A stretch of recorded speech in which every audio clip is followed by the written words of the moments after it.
माहौल मिलता है, तो जिस टाइप की वो बुक्स पढ़ती हैं, उससे जो संस्कार उस बच्चे के अंदर जाते हैं, संस्कार जाते हैं, उसके मसल्स किस तरह से उसका स्ट्रक्चर बन रहा है। ज्यादा पेन किलर लेने वाले जो पेरेंट्स, बिल्कुल जी मैम, साइंटिफिकली मेडिसिन को मना किया जाता है। जी मैम। सेकंड कौन सा था? सेकंड बताएंगे सविता गुलाटी जी। मैम शैशव अवस्था। अवस्था, हाँ, ये जन्म से 2 सप्ताह तक की अवधि। ओके। और इसमें किस तरह से क्या व्यक्तित्व का कौन सा विकास चरण बताया गया है? क्या विकास होता है इसमें?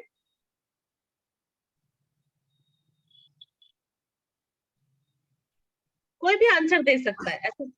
हाँ, अगर आप देना चाहें तो ठीक है, कोई और भी दे सकता है। मैम उसमें इनिशियल हैबिट्स बनती है ना, जैसे बच्चे कोई कोई होता है ना कि गोदी में लो तो सो रहे हैं वरना रो रहे हैं। आई थिंक एक्टिविटीज देखी जाती है इसमें। जो बच्चा जितना ज्यादा मतलब एक्टिव होता है, इसी क्रियाएं बहुत ज्यादा होती है, तो वो बच्चा कैसा बनता है? हर सिचुएशन में एडजस्ट करने वाला। उसको किसी लाइफ में किसी भी स्टेज में सामना करने से कोई प्रॉब्लम नहीं होती, ठीक है, क्योंकि उसकी बचपन से एक्टिविटी देखी जाती है। एक हमारे यहाँ पुरानी कहावत है ना कि पूत के पैर पालने में ही नजर आ जाते हैं, ठीक है। तो वो ये कहावतें इसीलिए बनी है, जिन पे रिसर्च हुई है और आगे जाके इनके पूरे पूरे डाटा हमें मिले हैं, ठीक है, कि जो बच्चा जितना एक्टिव होता है वो बड़ा होके अपनी हर सिचुएशन को खुद से हैंडल कर लेता है, ठीक है। नेक्स्ट क्या था अर्चना? मैम ये वाला वैसे मैंने एक क्लास शायद अटेंड नहीं की थी, पर नाइट में मैंने देखी थी इसकी वीडियो ना। तो थर्ड पॉइंट था इसका बचपना अवस्था, जो 2 वीक से स्टार्ट होके 2 इयर्स तक चलती है। ओके। तो इसका बहुत डिटेल में तो मैंने नहीं पढ़ा था, लेकिन इसमें जब देखा था ये सबसे एक्टिव टाइम होता है बच्चों के लिए, जिसमें गुड मॉर्निंग। हाँ जी विद्या जी गुड मॉर्निंग बोल रही हूँ मैं, सो के उठी है शायद। ओके ओके, सबसे एक्टिव एज का टाइम बोला गया था ये वाला, जो 2 वीक से लेकर 2 इयर्स तक का। इसको क्या कौन सी अवस्था बोला गया था? एक क्रांतिक अवस्था। क्रांतिक अवस्था। हाँ जी। और नेक्स्ट। व्यक्ति की जो संरचना का निर्माण होता है वो इसी में होता है। Okay, next Sonali. मैम मैंने लास्ट क्लास अटेंड नहीं करी थी तो नो इशू। विद्या जी आप बताइए। बाल्यावस्था। यस, तो चलो ठीक है। अगर हम ऐसे पॉइंट देखेंगे तो आज तो तुम लोग कितने लोग हो? मुश्किल से 4-5 ही है सिर्फ। 14 है मैम, 14। लोग क्यों नहीं दिख रहे हैं मुझे? अच्छा नीचे है, ओके, मैं इसको स्लाइड कर रही थी। कैमरा ऑन नहीं होगा मैम उनका ना? उनका कैमरा ऑन नहीं है। तो मेरा कहने का मतलब ये है, ये पॉइंट्स पूछने का नजरिया मेरा ये था कि आप लोगों ने देखे सारे पॉइंट्स, समझ आए थे कि कोई डाउट है किसी को? नहीं, डाउट तो नहीं है मैम। अगर समझ आए तो मैं फिर नेक्स्ट स्टेप पे चलते हैं हम लोग। नो मैम, तो सेकंड वाला जो पॉइंट अभी अर्चना जी ने जो बोला था ना, उसमें क्यूरियोसिटी भी तो होगा ना, बिकॉज उस टाइम पे सबसे ज्यादा क्यूरियोसिटी होती है ना बच्चों को, इसीलिए उसको क्रांतिकारी एज बोली गई है। उसका चीज में एक्सप्रेशन, सीखने की उत्सुकता, उतावलापन, वो बच्चों में वो चीजें 2 से 2.5 साल की उम्र में आप देख सकते हैं। 2 से 2.5 साल की अवस्था तक पूरा ब्रेन का डेवलपमेंट हो जाता है, तो इसी में व्यक्तित्व विकास की बहुत बड़ी ब्रेन का डेवलपमेंट हो जाता है, ठीक है ना। तो अब ये तो थे जितने भी साइकोलॉजिस्ट थे, उनके अकॉर्डिंग इन्होंने 9 पॉइंट्स बता दिए, तो इससे ज्यादा पढ़ने की वैसे आपको जरूरत नहीं है। लेकिन मैं आपको फ्राइड के बारे में क्यों बताना चाहती हूँ। जो फ्राइड थे, फ्राइड ने जो उनका व्यक्तित्व जो विकास का जो सिद्धांत था, वो किसके ऊपर था? मनोलैंगिक सिद्धांत था उनका। कि उन्होंने क्या बताया कि उनके अंदर जो व्यक्तित्व विकास होता है वो उनकी सेक्सुअल एनर्जी को उन्होंने बताया कि उसके बेस पे होता है, किस तरह के उसके अंदर व्यवहार आते हैं, जो नेचर्स आती है। तो इन्होंने जो सिद्धांत इन्होंने बताया व्यक्तित्व विकास का, वो काफी सारे मनोविश्लेषणों ने उसको, या जितने भी ये चिकित्सक थे उन्होंने उसको एक्सेप्ट किया। क्यों? क्योंकि वो आधुनिक और प्राचीन दोनों टाइम पीरियड्स में जो दोनों व्यक्तित्व विकास के जो पैरामीटर्स माने गए वो उन पर फिट बताया गया था। तो किसी को कोई कंप्लेन नहीं थी उनके उससे। तो फ्राइड बहुत फेमस है और इनकी बहुत ज्यादा रिसर्च को बहुत ज्यादा अच्छा माना गया था। तो हम फ्राइड का जरूर पढ़ेंगे, ठीक है। एक थे एडलर और एक युंग और एक और थे इसमें। इन लोगों ने जो अपने अपने जो उन्होंने बताए हैं स्टेजेस बताए, चरणावस्था बताए हैं व्यक्तित्व विकास की, तो वो क्या थे? वो चरणावस्था, ये जो 9 पॉइंट्स मैंने आपको बताए वो सारे उसके अंदर आ गए हैं, ठीक है। तो जो फ्राइड थे, फ्राइड ने थोड़ा डिफरेंट टाइप से इसको डिस्क्राइब किया। तो इन्होंने व्यक्तित्व विकास के लिए क्या बताया कि जो व्यक्तित्व विकास है उसके 5 अवस्थाएं मानी इन्होंने इंपॉर्टेंट। व्यक्तित्व विकास की 5 अवस्थाएं मानी है, जो क्रम से, जिस क्रम से उन्होंने एक व्यक्तित्व के विकास का पूरा वो बता दिया कि किस किस स्टेज पर कैसे कैसे बच्चे में क्या क्या चेंजेस आती है, उसकी क्या क्या नेचर बनती है। तो फ्राइड द्वारा प्रतिपादित मनोलैंगिक विकास के सिद्धांत की 5 अवस्थाएं अब हम इस तरह से पढ़ेंगे इसको। सबसे पहला जो इन्होंने अवस्था बताई थी वो थी मुखा अवस्था, ओरल स्टेज। मुखा अवस्था, मुखा अवस्था क्या है? ये मनोलैंगिक विकास की पहली अवस्था मानी गई है, जो जन्म से लेके करीब करीब 1 साल की उम्र तक होता है।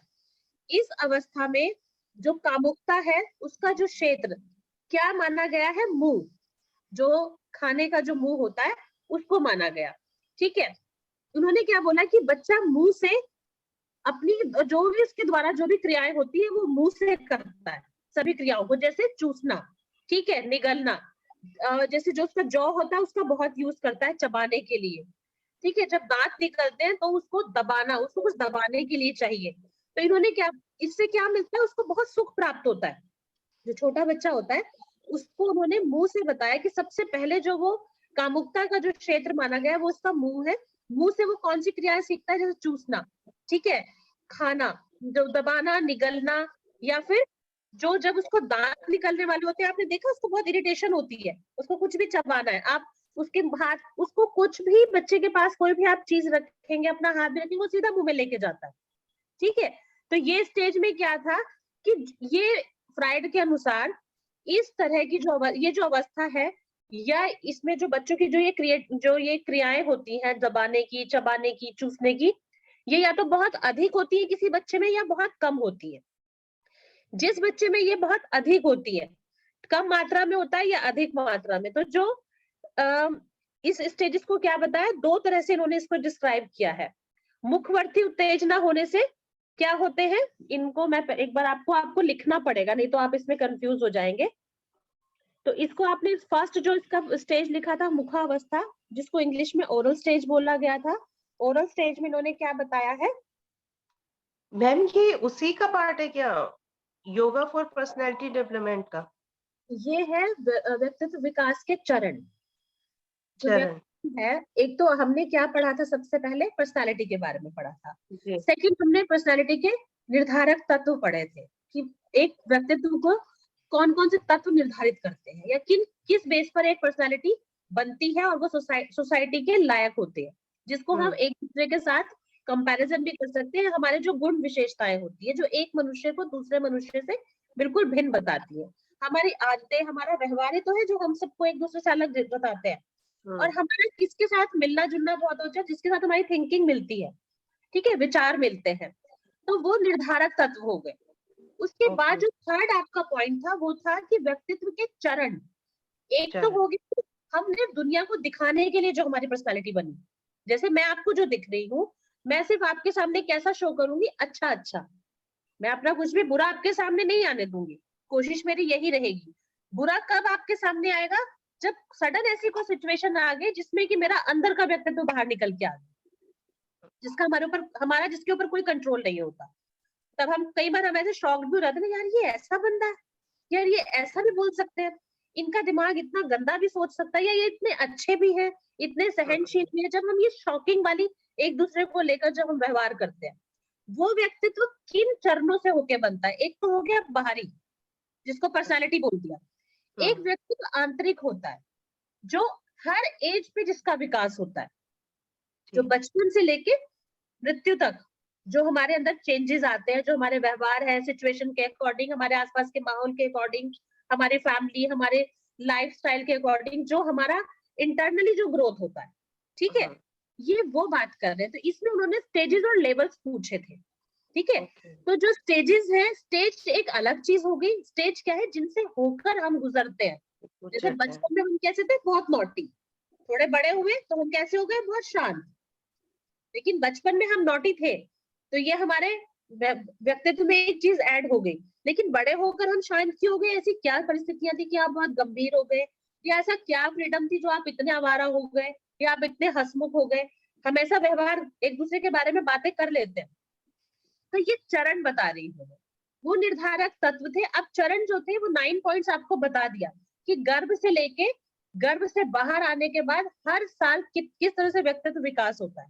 ठीक है, तो वो जो 9 पॉइंट्स थे वो चरण थे, ये भी चरण है, लेकिन ये क्या है, ये सिद्धांत है। हर साइकोलॉजिस्ट ने अपने अकॉर्डिंग रिसर्च किया है पर्सनालिटी के ऊपर, तो उन्होंने अपने अकॉर्डिंग सिद्धांतों को बताया। तो जो फ्राइड थे, फ्राइड का सबसे फेमस है और इसका क्वेश्चन भी आपको आ सकता है। जैसे चेतना के स्तर है, तो चेतना के स्तर में भी फ्राइड का बहुत फेमस है। ठीक है, उसी तरह से व्यक्तित्व के चरण, क्लियर हुआ? Yes ma'am. तो जो ये व्यक्तित्व के चरण है, इसमें फ्राइड ने सबसे पहले क्या बोला, जो व्यक्तित्व का जो विकास होता है उसका प्रथम अवस्था कौन सी होती है, जो बच्चे की 1 साल की उम्र होती है। उस 1 साल की उम्र में वो जो भी काम करता है वो अपने मुंह से करता है। ठीक है, चाहे वो माँ का फीड लेता है, ठीक है, या फिर चाहे वो कोई भी चीज उसके हाथ में रखो वो चूसता है उससे, वो उसी से आनंद उठाता है। तो उन्होंने कामुकता का जो क्षेत्र सबसे पहला बताया वो मुख बताया है। क्लियर इतना? Okay ma'am, thank you. ठीक है, तो इसमें भी उन्होंने क्या बताया कि ये किसी किसी में बहुत ज्यादा होता है, किसी बच्चे में, कि वो हर चीज को मुंह में ले जाके चूसना, दबाना, खींचना, नोचना, दांतों से ही करता है वो सारे काम, लेकिन कुछ बच्चे इस क्रिया को कम करते हैं। ठीक है, तो यहाँ पर इन्होंने 2 तरह से बताया कि फ्राइड के अनुसार इस अवस्था पर अधिक या कम मात्रा में मुख से जो उत्तेजना होती है, जो ओरल स्टिमुलेशन होती है, वो उसकी वयस्क अवस्था को 2 तरह से बताती है। उसकी विकसित अवस्था कौन सी होती है, जब वो बड़ा होता है उसकी क्या नेचर बनती है। ठीक है, तो इसको हम कैसे लिखेंगे, अकॉर्डिंग टू फ्राइड या फ्राइड के अनुसार इस अवस्था पर अधिक या कम मात्रा में मुखवर्ती उत्तेजन, जिसको इंग्लिश में क्या बोलते हैं, ओरल स्टिमुलेशन, ओरल स्टिमुलेशन होने से मैम adult- दोबारा करना हाँ, प्लीज, सॉरी बताइए। मैम दोबारा रिपीट करोगे? हाँ, मैं इसको दोबारा रिपीट कर रही हूँ। अकॉर्डिंग टू फ्राइड या फ्राइड के अनुसार जो ये मुखावस्था है, इसमें अधिक या कम मात्रा में मुखवर्ती उत्तेजन को क्या बोला, जो इस अवस्था में जिससे वो बहुत ज्यादा क्रिया कर रहा है, क्रिया किससे कर रहा है, मुख से, तो मुखवर्ती उत्तेजन बोला जाता है उसको हिंदी में, लेकिन इंग्लिश में इसको क्या बोलेंगे, ओरल स्टिमुलेशन। ठीक है, इस अवस्था में अधिक या कम मात्रा में ओरल स्टिमुलेशन होने से एडल्टहुड में 2 तरह के व्यक्तित्व विकसित होते हैं। वयस्क अवस्था में 2 तरह की पर्सनालिटीज बनती है, या एडल्टहुड में 2 तरह की पर्सनालिटीज डेवलप होती हैं। एक जो फर्स्ट है उसको क्या बोलते हैं, मुखवर्ती निष्क्रिय व्यक्तित्व, ओरल पैसिव पर्सनालिटी। जो फर्स्ट स्टेज है वो कौन सी है, ओरल पैसिव पर्सनालिटी, जिसको हिंदी में बोलेंगे मुखवर्ती निष्क्रिय व्यक्तित्व। और सेकंड क्या है इसमें, अनुवर्ती आक्रामक व्यक्तित्व। अनुवर्ती पहली थी, मुखवर्ती दूसरा अनुवर्ती। एक निष्क्रिय व्यक्तित्व था पहले वाला, दूसरा क्या था, आक्रामक व्यक्तित्व। इसको इंग्लिश में क्या बोलेंगे, oral aggressive personality, oral aggressive personality.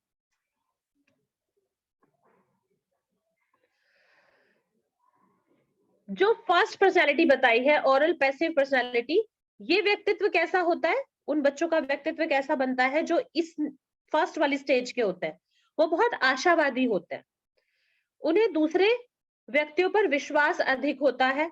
ठीक है, और उनमें दूसरों पर अत्यधिक निर्भरता पाई जाती है।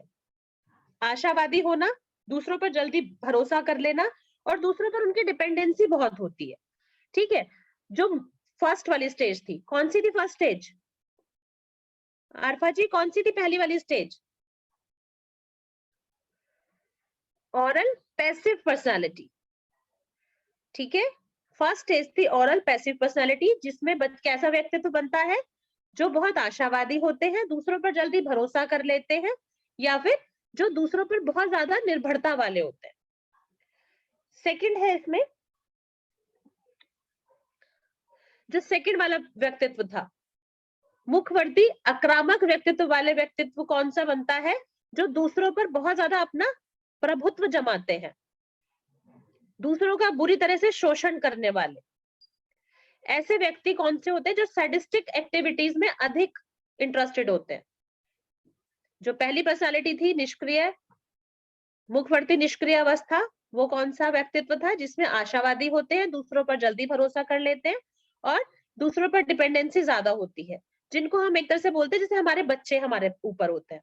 ठीक है, हम बहुत ज्यादा पैम्पर करके रखते हैं उन बच्चों को, बहुत ज्यादा उनका ख्याल रखते हैं, तो वो जो बढ़ते हैं तो वो कैसे हो जाते हैं? बहुत ज्यादा हमारे ऊपर डिपेंड हो जाते हैं। हर चीज में उन्हें लगता है कि बस ये हो ही जाएगा काम, क्योंकि हमारे पेरेंट्स हमारे साथ हैं, या फिर हमें ऐसा लगता है कि हम घर में छोटे तो बड़े भाई बहन ऐसे हो ही जाएगा ये काम। लेकिन कुछ लोग कैसे होते हैं जिनमें ये जो मुख से जो ये चीज क्रियाएं होती है जिनमें कम या ज्यादा होती है, जो इसकी सेकंड है वो एग्रेसिव व्यक्तित्व होता है, दूसरों का शोषण करने वाले, दूसरों पर प्रभुत्व जमाने वाले। और कई बार ये ऐसे व्यक्ति परपीड़न कार्य कौन से होते हैं? जो सैडिस्टिक एक्टिविटीज होती है उनमें बहुत ज्यादा रुचि लेते हैं, दूसरों को परेशान करना, दूसरों को तंग करना। ये हो गया फर्स्ट मुखावस्था। क्लियर है कि कुछ और बोलना है?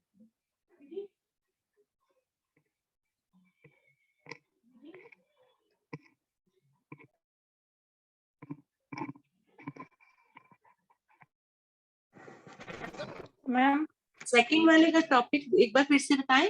अनुकृति की आक्रामक? आक्रामक। आक्रामक। Thank you ma'am. मैम वो फर्स्ट थोड़ा बताइए ना। ओके, वो इस अवस्था पर अधिक या कम मात्रा में ओरल स्टिमुलेशन, उसके आगे को थोड़ा बताइए ना। ओके। देखिए, जो उन्होंने फ्राइड ने क्या बोला कि जो बच्चे 1 साल के बच्चे जो मुख क्रियाओं को बहुत ज्यादा करते हैं, चूसना, दबाना, निगलना या चबाना, उनको, जिन बच्चों में ये क्रियाएं अधिक या कम मात्रा में होती हैं, उससे जो व्यक्तित्व विकास होता है, फ्राइड ने उसको 2 टाइप से बताया। पहला है ओरल पैसिव पर्सनालिटी, जिसको हिंदी में क्या बोलते हैं? मुखवर्ती निष्क्रिय व्यक्तित्व। ठीक है। जो दूसरा क्रिया इन्होंने बताई है, दूसरा जो इसमें पॉइंट बताया वो कौन सा था? वो था ओरल एग्रेसिव पर्सनालिटी, जिसे हिंदी में क्या बोलेंगे?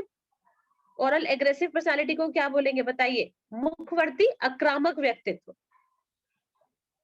एक आक्रामक है, एक निष्क्रिय है। जो निष्क्रिय है वो कैसे व्यक्तित्व है? आशावादी। जो आक्रामक है वो कैसे? जो दूसरों का शोषण करते हैं। क्लियर? इसमें बहुत ज्यादा आपको टेंशन या सोचने की जरूरत नहीं है, आक्रामक से आप समझ जाना। Thank you ma'am. ओके, तो अब इसमें सेकंड क्या है? सेकंड स्टेज जो बताई इन्होंने, चरण बताया है, वो क्या है? गुदा अवस्था, एनल स्टेज। ये अवस्था जीवन का पहला साल समाप्त होने के बाद, मतलब जो बच्चे का फर्स्ट ईयर है, जब वो खत्म होकर वो सेकंड ईयर में आता है, दूसरे साल में प्रवेश करता है, ये तब स्टार्ट होता है। गुदा अवस्था, ओरल स्टेज किसको बोला गया है? जिसमें 2 से 3 साल की आयु के बीच होता है। और इस अवस्था में इन्होंने क्या बताया है कि इस अवस्था में कामुकता क्षेत्र क्या है? मुंह से हटकर शरीर के गुदा क्षेत्र में पहुंच गया। मुंह से हटकर शरीर के गुदा क्षेत्र में, एनल रीजन में आ जाता है। बच्चे जो मल मूत्र त्यागते हैं, उनसे संबंधित क्रियाओं का आनंद उठाते हैं बच्चे। ठीक है। इस अवस्था में अधिक या कम उत्तेजना होने पर जो एडल्टहुड है, उसमें भी 2 तरह के व्यक्तित्व का विकास होता है। एडल्टहुड में भी 2 तरह के व्यक्तित्व का विकास होता है। एक है एनल एग्रेसिव स्टेज या पर्सनालिटी, जिसको क्या बोलते हैं? गुदा आक्रामक व्यक्तित्व। और सेकंड है गुदा धारणात्मक व्यक्तित्व, एनल रिटेंटिव पर्सनालिटी। जो इसमें भी 2 तरह के व्यक्तित्व का विकास हुआ है। जब मुंह से वो गुदा की तरफ, उनका कामुक क्षेत्र जो है वो उनका गुदा द्वार आ जाता है, कि जब वो मल मूत्र का त्याग करते हैं तो उससे जो वो आनंद उठाते हैं। ठीक है। उनसे संबंधित जितनी भी क्रियाएं हैं उसका आनंद उठाते हैं। तो इस अवस्था पर अधिक या कम उत्तेजना जब बच्चों में होती है तो वो क्या है? इस तरह से भी 2 व्यक्तित्व बनेंगे। फर्स्ट है गुदा आक्रामक व्यक्तित्व, पहले वाले में क्या था? निष्क्रिय, और सेकंड आक्रामक था। यहाँ पर पहले आक्रामक आ गया, एग्रेसिव स्टेज पहले बता दी इन्होंने। और सेकंड है एनल रिटेंटिव पर्सनालिटी, गुदा धारणात्मक व्यक्तित्व। जो फर्स्ट व्यक्तित्व बताया इन्होंने, गुदा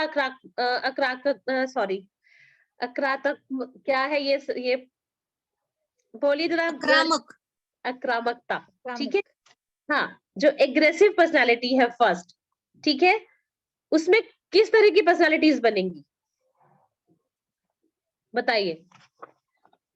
जो आक्रामक व्यक्तित्व हो गया, जो एग्रेसिव हो गया, एग्रेशन में बहुत ज्यादा रहता है, उसका कैसा व्यक्तित्व होगा इसमें?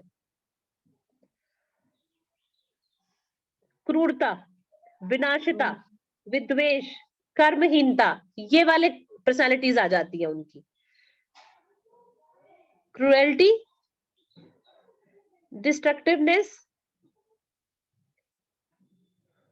डिसऑर्डर, इलनेस,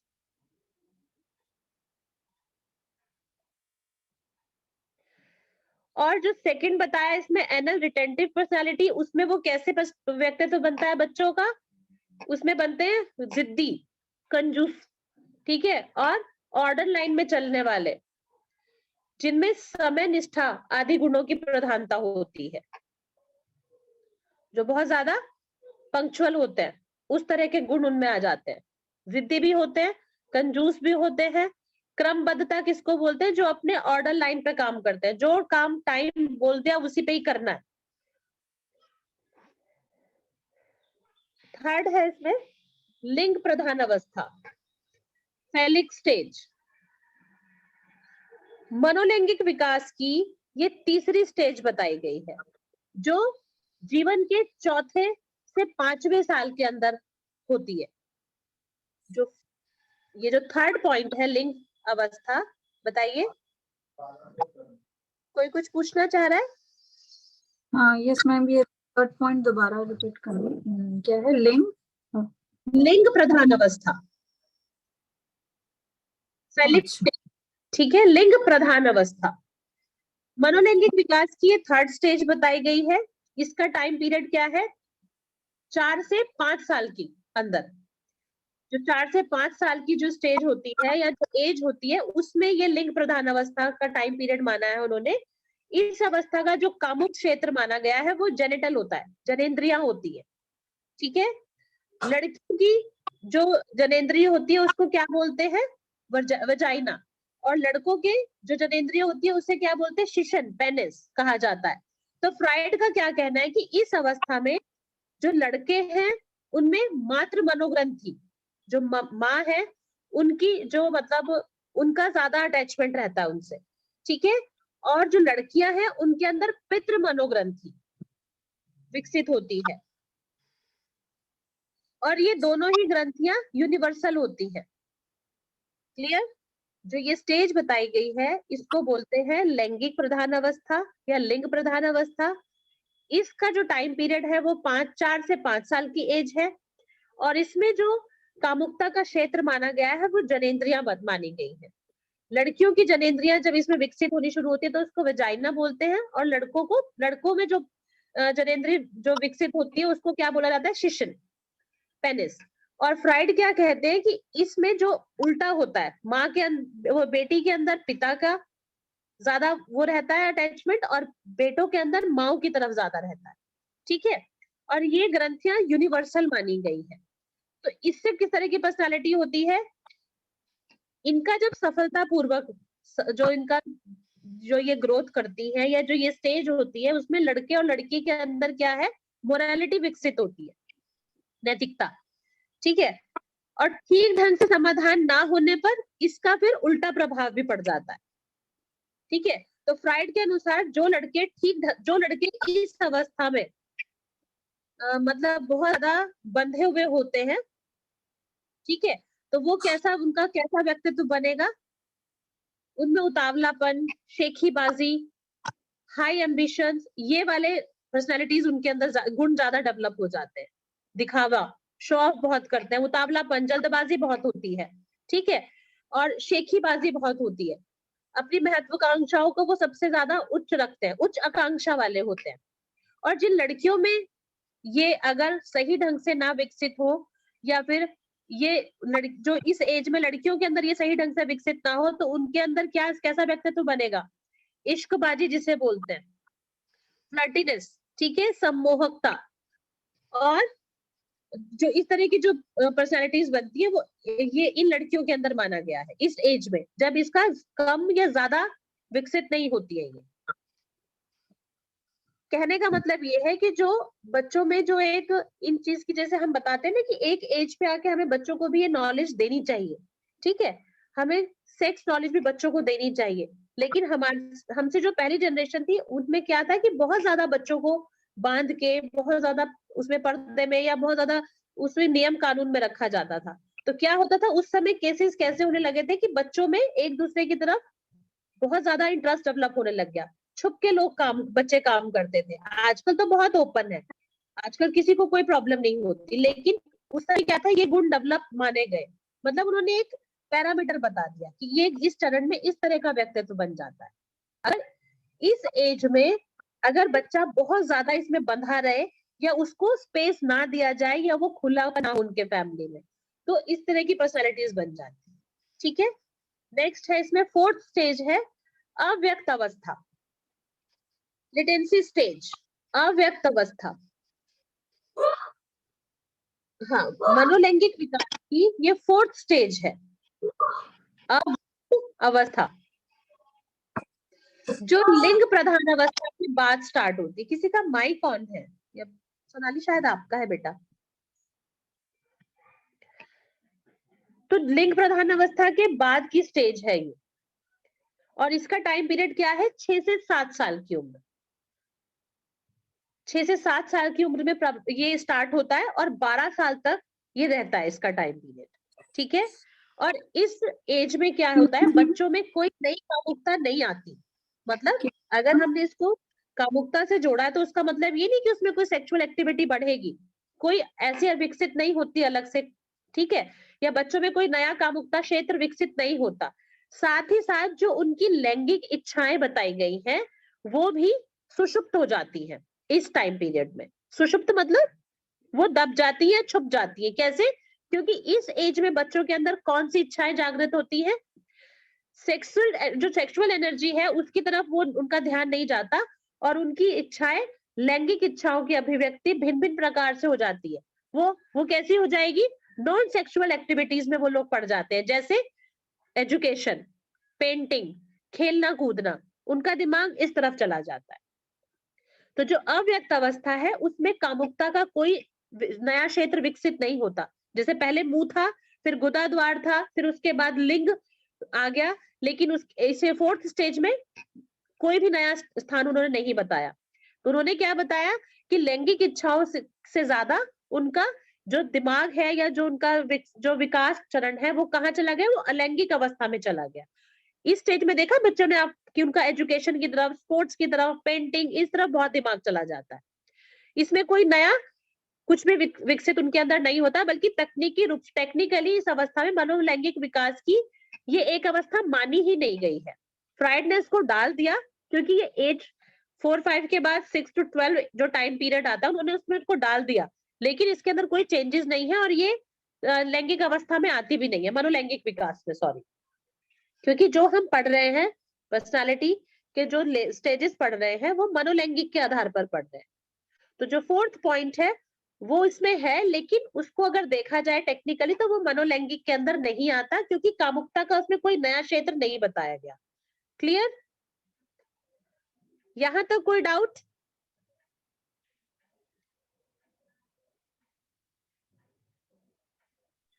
मैम जो आपने थर्ड वाला बोला ना, हाँ, जो कि अगर बॉय है तो उसको की तरफ अटैचमेंट की, इसमें मैं समझी नहीं, मतलब देखो अटैचमेंट क्या होता है, हम कहते हैं ना कि जो ऑपोजिट सेक्स है उसकी तरफ झुकाव ज्यादा होता है, पेरेंट्स पे भी ऐसा ही होता है। जो बेटे होते हैं वो मदर की तरफ बहुत ज्यादा झुके होते हैं, इमोशनल अटैच माँ से ज्यादा होता है, और जो बेटियां होती है वो पापा की बहुत लविंग होती है। मैं यहाँ पर ये कहना चाह रहा हूँ, ठीक है, कि जो इमोशनल अटैचमेंट जो होता है पेरेंट्स, जो पैम्परिंग जो सब कुछ होता है वो अपने पेरेंट्स में एक चॉइस होती है दोनों की, वो इस स्टेज में हर बच्चे के साथ होता है। वैसे बच्चा देखा जाए तो वो अपनी मदर से ज्यादा जुड़ा हुआ होता है। लेकिन यहाँ पर ये जो लिंग प्रधान अवस्था बता दी, तो उसमें इन्होंने क्या बताया कि ये दोनों ग्रंथियां ही यूनिवर्सल मानी गई हैं, और इनका जो विकास जब बच्चे के अंदर होना शुरू होता है, तो जो बच्चा है उसके अंदर मातृ मनोग्रंथि और जो बेटी है उसके अंदर पितृ मनोग्रंथि विकसित होती है। इसमें मैम जो आपने ये बोला कि जब यह सही ढंग से विकसित नहीं होता, हाँ। मैं समझी नहीं क्या सही ढंग से विकसित। इसमें क्या कहना चाह रहे हैं कि इन मनोग्रंथियों का सफलतापूर्वक समाधान होने से लड़का या लड़की में नैतिकता विकसित होती है। समाधान पूर्वक वो विकास क्या बोला गया है कि जो नॉर्मल जो उस पालन पोषण में निकले। कहीं कहीं क्या होता है कि किसी के साथ बचपन में कुछ हादसा हो जाए, या पेरेंट्स में से कोई ना हो, या फिर कोई घर में माहौल ऐसा ना हो, तो कई बार क्या है ये चीजें दब जाती हैं बच्चे की। ये अपब्रिंगिंग से रिलेटेड है क्या? हाँ? अपब्रिंगिंग बोलेंगे, मतलब अपब्रिंगिंग जो। बिल्कुल बिल्कुल। इन्होंने क्या बोला है कि मनोग्रंथियां, मनो आ गया ना, मनोग्रंथियां क्या होती है जो मन के साथ भी जुड़ी हुई है। ठीक है। अब जब हम किसी बच्चे को किसी बच्चे को भी जब हम अपब्रिंगिंग करते हैं, तो हमारे इमोशंस भी तो होते हैं उसमें। ग्रोथ के साथ साथ हम उसको जब बड़ा करेंगे तो उसके अंदर हम संस्कार भी तो डालते हैं। उन संस्कारों को जब हम बच्चे के अंदर डालेंगे तो हमारे भी भाव कैसे होने चाहिए, प्रेम पूर्वक है, या बच्चे को हम बहुत ज्यादा केयर कर रहे हैं, बच्चों को बिल्कुल ही हम इग्नोर कर रहे हैं, बच्चों को डांट डपट के पाल रहे हैं। तो यहाँ पर ये कहने का मतलब। ओके, ठीक है, थैंक यू। हाँ, नेक्स्ट है अव्यक्त अवस्था। क्लियर हो गया, इस एज में कोई भी कामुक क्षेत्र नहीं बताया गया। ये सिर्फ कौन सी वाली स्टेज बताई गई, जब बच्चे खेलकूद, पढ़ाई लिखाई, चित्रकारी, डांस, पेंटिंग, इन सब में लगे रहते हैं। क्लियर। नेक्स्ट है जनेंद्रिय अवस्था, जेनिटल स्टेज, जो पहले भी आया था, लिंग प्रधान अवस्था में भी ये आया था।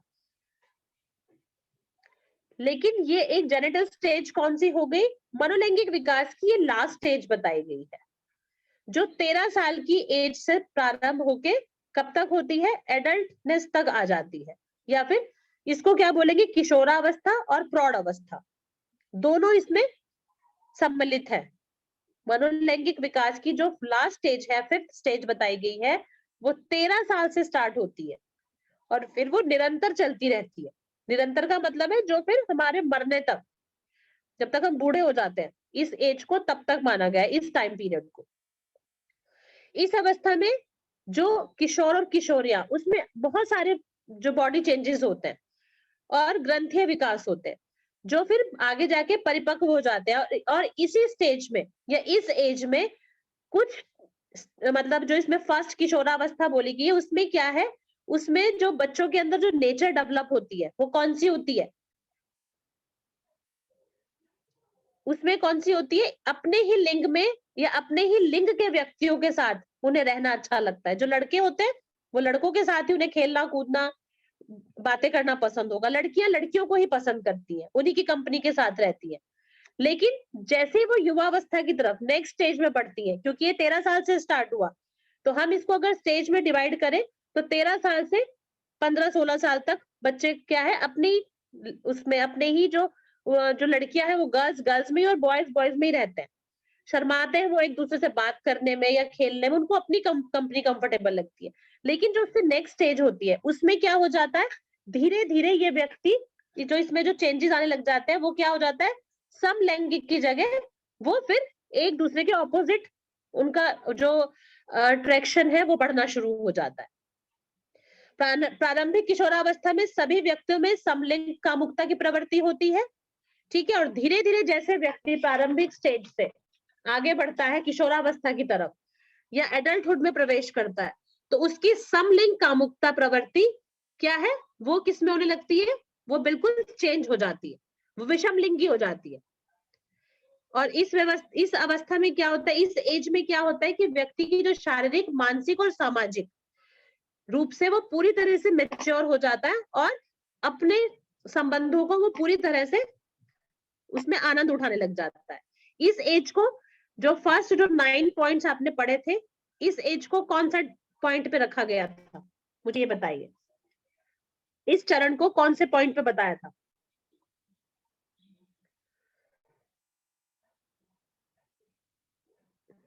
मैम किशोरावस्था में बताया था शायद। हाँ, वहां पे भी उन्होंने किशोरावस्था में इसको अलग पॉइंट्स में बता दिया। किशोरावस्था का मतलब है जो 13 साल से स्टार्ट हो गई है, फिर उसमें आपकी जो टीनेज हो गई, फिर उसके बाद आपकी जो इसमें जब आप शादी विवाह योग्य जो आपकी उम्र मानी जाती है, फिर उसके बाद जब आप परिवार के अंदर प्रवेश करते हैं, पालन पोषण करते हैं और मरने तक, पूरा सारा वो एज टाइम पीरियड सारा इसी में रहता है, लास्ट वाले 5th पॉइंट में। ठीक है, तो इसमें क्या होता है बताया कि सामाजिक रूप से लैंगिक संबंध स्थापित कर एक व्यक्ति अपना संतोषजनक जीवन जीना आरंभ कर देता है। ठीक है, तो ये 5 स्टेजेस बता दी हैं, 5 चरण बता दिए हैं व्यक्तित्व विकास के। अब इन्होंने क्या बोला है कि जो मनोलैंगिक अवस्थाएं हैं उनसे होकर जो व्यक्तित्व है वो सेक्सुअल एनर्जी का धीरे धीरे विकास उसमें होता रहता है। जैसे जैसे सेक्सुअल एनर्जी उसमें विकसित होती रहेगी, वो अपने जीवन को बिल्कुल सही ढंग से जीना शुरू कर देता है। अगर किसी भी कारणवश या स्थितिवश उसमें वो चीजें उसी के एज में ठीक से डेवलप नहीं हुई या उसकी अपब्रिंगिंग में कोई प्रॉब्लम हुई, तो क्या होता है, इन्हीं ग्रंथियों का उल्टा प्रभाव हमारे व्यक्तित्व पर पड़ जाता है। जैसे क्रिमिनल माइंड हो जाते हैं या फिर जो लोग दूसरों का शोषण करने लग जाते हैं। ठीक है, तो ये स्टेजेस, इसीलिए हम क्या करते हैं, जब हम बच्चों को पालते हैं तो बहुत ध्यान रखते हैं कि इनके साथ इनको इंसल्ट नहीं फील होने देना, जोर से बात नहीं करनी, उनके सामने लड़ना नहीं है। हम लोग ऐसी तो पेरेंटिंग दे रहे हैं अपने बच्चों को, धीरे बोलना है। हम आज की जो जनरेशन है, हम अपने बच्चों को तू करके बात नहीं कर सकते हैं, आप करके बात करेंगे, क्योंकि जैसा हम करेंगे वैसा ही वो सीखते हैं, वैसे ही संस्कार उनमें डेवलप होते हैं। तो एक तरह से इन्होंने साइंटिफिकली उनको नाम दे दिया है। ठीक है, और उन्होंने रिसर्च करके इनको अपना एक पैरामीटर बना दिया। और वैसे अगर हम देखें तो पेरेंटिंग जो अपब्रिंगिंग की जो नॉलेज है वो सभी पेरेंट्स को, चाहे कोई पढ़ा लिखा है चाहे वो अनपढ़ है, सबको बहुत अच्छा होता है, सूझबूझ होती है अपने बच्चों को पालने पोसने की। बहुत रेयर केसेस होते हैं जहां पर सिचुएशन हमारे बिल्कुल ऑपोजिट हो जाती है। ठीक है, तो ये व्यक्तित्व के चरण बताए गए। अब बताइए, पूछिए, इसमें क्या पूछना है। मैम, और वो जो बोलते हैं ना कि इनबिल्ड नेचर, एक बोलते हैं कि एक हाँ। होती है अपनी, जो एक पर्टिकुलर एक नेचर होती है, वो आपके संस्कार से रिलेटेड नहीं है, जो एक होती है पर्सनालिटी इनबिल्ड वाली। बिल्कुल, जो कारण होती है। ठीक है, वो क्या होता है, वो व्यवहार होता है। हम डिस्कस कर रहे हैं व्यक्तित्व। ठीक है, और व्यवहार से ही व्यक्तित्व बने। जो व्यवहार है वो हमारे व्यक्तित्व है, लेकिन व्यवहार चेंजेस आते रहते हैं उसमें, पूरी तरह वो नहीं बदलते, लेकिन थोड़ा बहुत चेंज उसमें आएगा। तो तभी ये चरण बताए गए हैं कि जो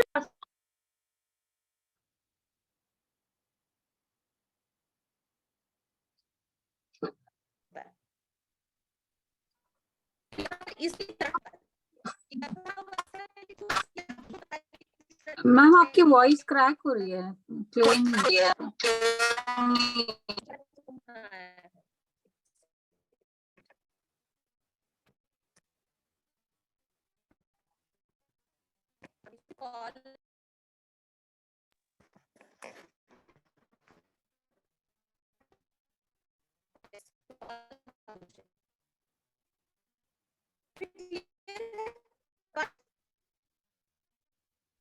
मैम, आपकी आवाज आई डोंट नो।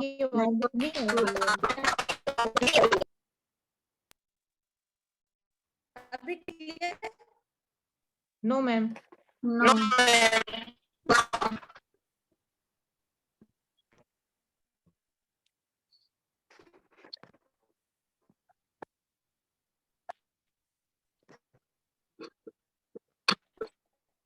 एक्चुअली बीच में कोई कॉल आ गया, ओके। ठीक है, तो वो कार्ड रिंग होता था, मैंने ध्यान नहीं दिया, इसलिए क्रैक हो रही है। अब ठीक है साउंड? अभी भी थोड़ा अजीब सी आ रही है, आई थिंक। मैम, मुझे तो बहुत दिन से ब्रेक हो रही थी, मुझे लगा मेरा ही नेटवर्क प्रॉब्लम है। नहीं, लेकिन मैम, आई थिंक आप एक बार डिस्कनेक्ट करके कनेक्ट करेंगे शायद।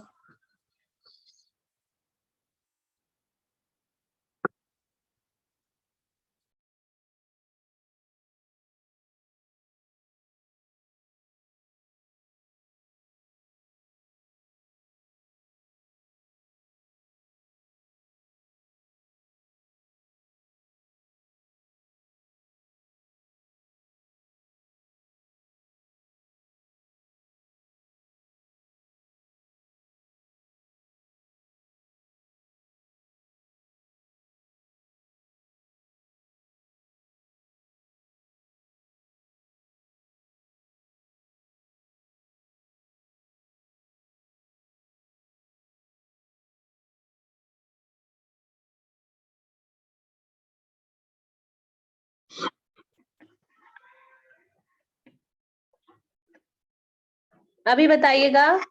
Yes ma'am. ठीक है, बीच बीच में कॉल आ जाती है ना।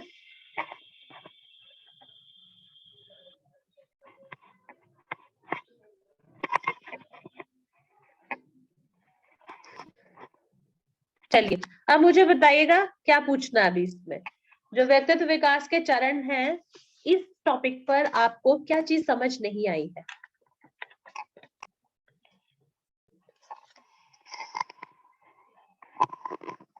जो पहले 9 स्टेजेस बताए थे वो क्लियर हुए? जो उसके बाद अब 5 स्टेजेस बताए हैं फ्राइड के अकॉर्डिंग, उसमें क्लियर हुआ? थोड़ा डाउटफुल है अभी आपको। देखिए, इस चीज को आप कैसे लेंगे? आप इसको व्यक्तित्व विकास के चरण को आप किसके अकॉर्डिंग लेंगे? ये एक इंसान ने अपनी तरह से बता दिया कि व्यक्तित्व कैसे बनता है या व्यक्तित्व किस किस लेवल पर होता है। ठीक है, जैसे आप यहाँ 5 लोग या 6 लोग मेरे सामने हैं, ठीक है।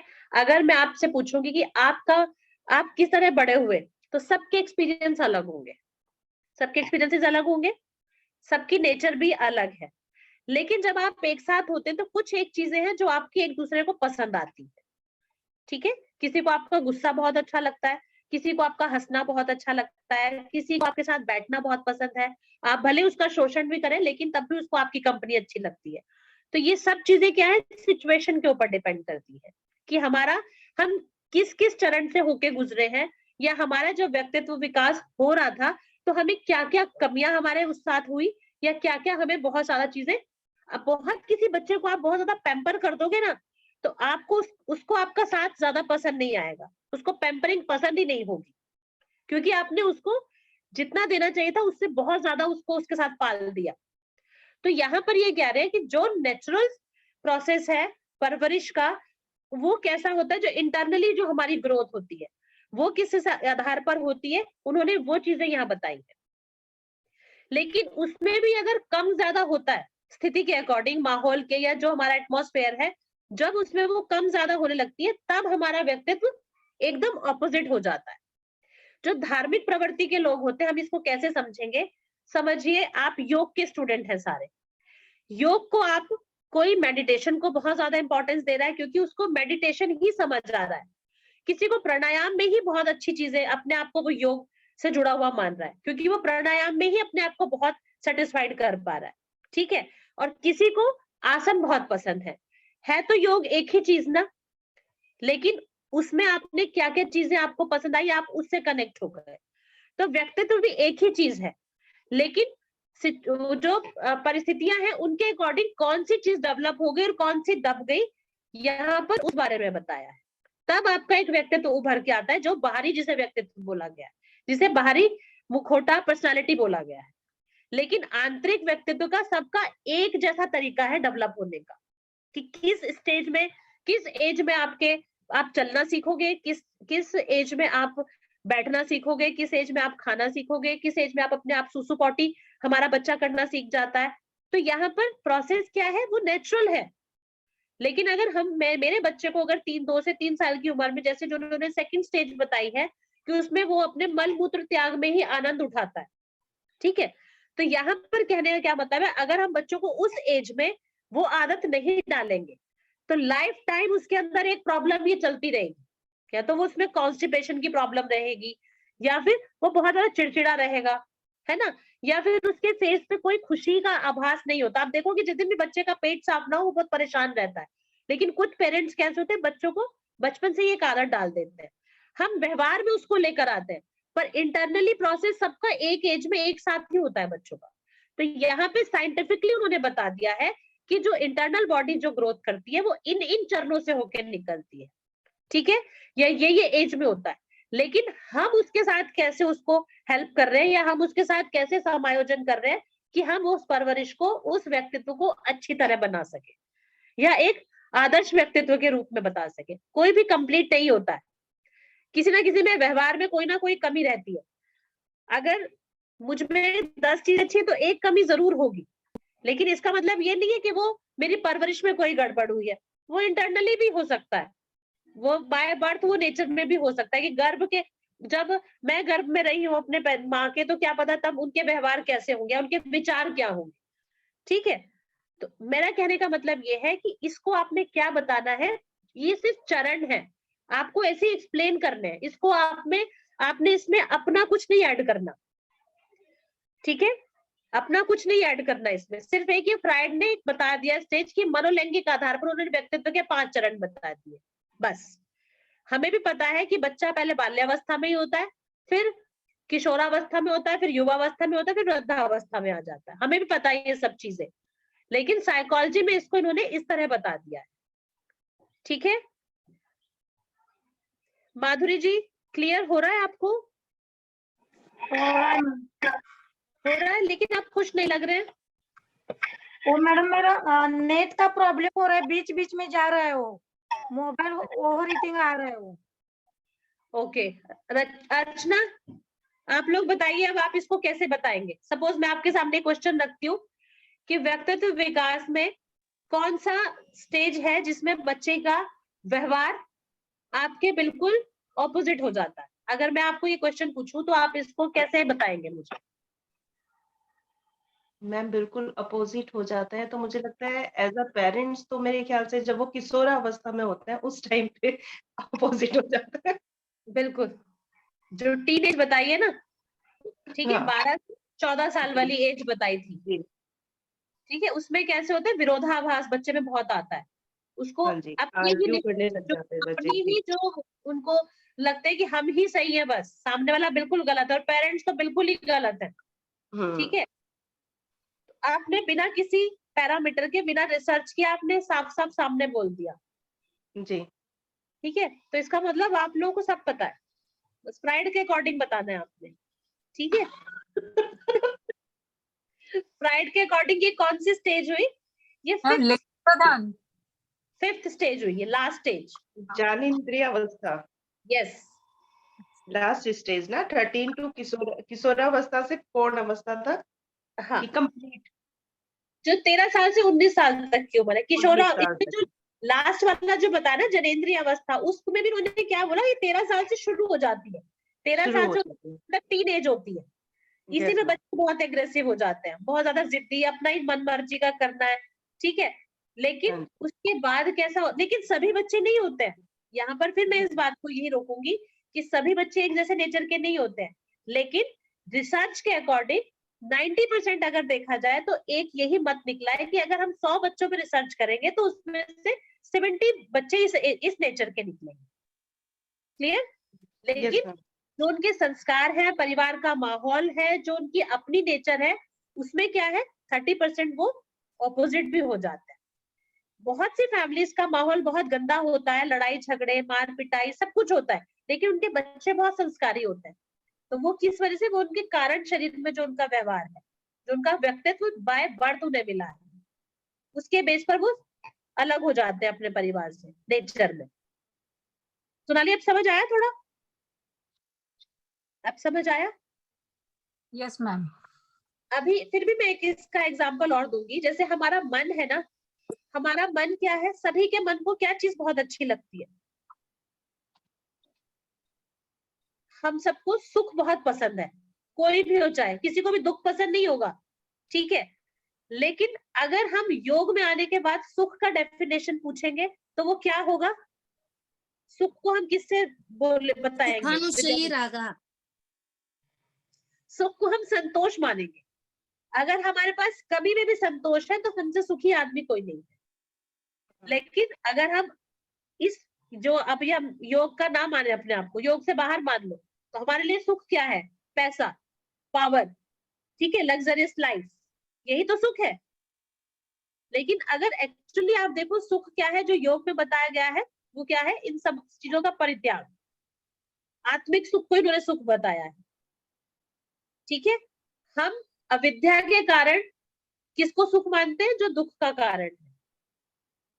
तो कहने का मतलब मेरा ये है कि व्यक्तित्व सबके पास है, विकसित भी सबका होता है, लेकिन स्थितियों के अनुसार या फिर जो हमारे पैरामीटर्स हैं उसमें एक दे दिया कि जो इंडियंस है या जो इंडियन जो बच्चे हैं उनके अंदर टीन एज में ये वाला एग्रेसिवनेस आती है, लेकिन ऐसा ही वेस्टर्न उसमें ही माना गया, फिलोसफी में भी या वेस्टर्न साइकोलॉजी में भी माना है।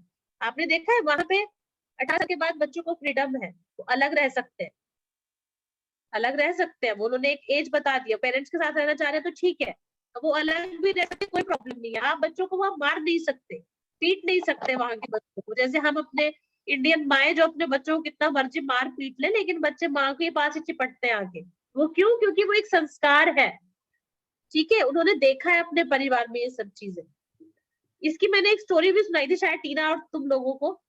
नेक्स्ट क्लास में बात करेंगे, अभी 28 हो गया है, 4:28 ठीक है। नेक्स्ट क्लास में आपका नेक्स्ट टॉपिक होगा role of the spirituality and positive attitude in personality development. Role of spirituality and positive attitude in personality development. एक चीज मुझे आप लोगों से पूछनी है कि जो नेक्स्ट क्लास है वो 10th को बैठ रही है मेरी, फ्राइडे में, ठीक है। 8 तारीख की होली है, 9 तारीख को तो सभी लोग, राधा मैम का लेक्चर होगा, लेकिन मैं 9 और 10 पे छुट्टी पर हूँ। तो क्या मैं ये क्लास आपकी संडे ले सकती हूँ, परसों? Yes ma'am. अगर आप लोग फ्री हैं या आप लोग के पास टाइम है, बिजी नहीं है, आप लेना चाहते हैं तो, और मुझे आप टाइम बता दीजिए कि किस समय आप लेना चाहेंगे, या तो संडे या मंडे। मंडे भी ले सकते मैम हैं, जब आप चाहें। मंडे हम इसको 12 से 1 रखें। यस जी मैम। मैम, ठीक है, ठीक है। 12 से 1 या 1 से 2, जैसा भी आप लोग को ठीक लगे। तो प्लीज आप मुझे बता दीजिए, तो मैं उसी उस पे मैं फिर डिसाइड कर लूंगी कब लेनी है क्लास, क्योंकि फ्राइडे फिर मेरे को ऑफ चाहिए। तो मैं चाह नहीं रही हूँ कि आपकी क्लास मिस हो, क्योंकि जो लास्ट टॉपिक है उसको खत्म करके आपकी यूनिट खत्म हो जाएगी। यही 3:30 का टाइम रख लीजिए मैम, लंच टाइम। 3:30 का टाइम 12 बजे का लंच टाइम होगा मैम। मैम नहीं। Morning please, ma'am morning time रख लीजिए प्लीज, तो फ्री हो जाएंगे। प्रॉब्लम, मेरे तो छुट्टी है उस दिन, हमारा कॉलेज ऑफ है, आप मॉर्निंग रख लीजिएगा। मैम डे में तो वैसे भी उस दिन विजय सर की क्लास होगी ना 3:30। विजय सर की जगह ही मैं लूंगी, फिर फ्राइडे विजय सर ले। ओके मैम टाइमिंग यही है। ओके मैम, ठीक है, ये ठीक है मैम। फिर तो मैम 12 o'clock भी कर सकते हैं। मैं सोच रही थी थोड़ा पहले रख लेते, तो आप लोग भी दिन में रेस्ट कर सकते हो। 2 से 3 रख सकते हैं हम लोग, 1 से 2 रख सकते हैं। लंच टाइम आपका कितने बजे होता है? ज्वाइंट फैमिली में तो मैं टाइम मैम फिर 12 से 1 रख लो, वो टाइमिंग ठीक 12 है। से बताइए सोनाली, विद्या जी। 1 बजे के बाद होता है ना लंच। 12 से 1 रख लीजिए, 12 मैं से तो 1 ट्रैवलिंग में होंगी।